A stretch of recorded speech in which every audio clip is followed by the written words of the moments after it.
જય શ્રી રામ। હું મેહુલભાઈ પટેલ, આણંદ જિલ્લા સહમંત્રી વિશ્વ હિન્દુ પરિષદની મારી જવાબદારી છે। મિત્રો, આપ જાણી રહ્યા છો કે આગામી સમયમાં ગણેશ મહોત્સવ આવી રહ્યો છે। તો ગણેશ મહોત્સવમાં આપ સૌ ગણેશ મિત્રો, ગણેશ પંડાલવાળા, ગણપતિ જે બિરાજમાન કરવાના હોય તેવા સૌ યુવક મિત્રો, તેઓને એક નાની વિનંતી છે કે આપ સૌ મિત્રો માટીના એટલે કે ઇકો ફ્રેન્ડલી ગણેશજીની સ્થાપન કરો। અને ગણેશ સ્થાપન ઇકો ફ્રેન્ડલીના કારણે છે કે માટીના ગણેશ ઝડપથી ઓગળી જાય છે, પાણીમાં જાય છે। પીઓપીના ગણેશજી આપણે નદીમાં કે નહેરમાં જે પધરાવા જઈએ છીએ તો કેટલા દિવસો સુધી માટી એ મૂર્તિઓ ઓગળતી નથી, પાણી દૂષિત કરે છે।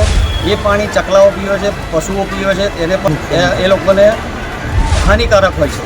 તો આપ સૌ મિત્રોને એક નાની વિનંતી છે કે આપ ગણેશજીના ઇકો ફ્રેન્ડલી ગણપતિની સ્થાપન કરો। વધુમાં આ સાલ બોરસદ શહેર વિશ્વ હિન્દુ પરિષદ દ્વારા ગણપતિ વિસર્જનનું પણ આયોજન કરેલું છે, જેમાં સરસ મજાનો એક કુંડ બનેલો હોય છે અને કુંડમાં ગણપતિને આપણે વિસર્જિત કરીએ છીએ।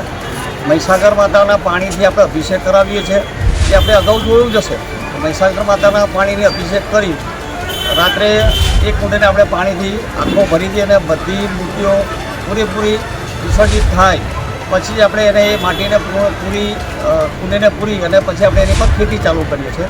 તો સૌ મિત્રોને એક વિનંતી છે, એક આહ્વાન છે કે આપ સૌ માટીના એટલે ઇકો ફ્રેન્ડલી ગણપતિનું આયોજન કરો। જય શ્રી રામ।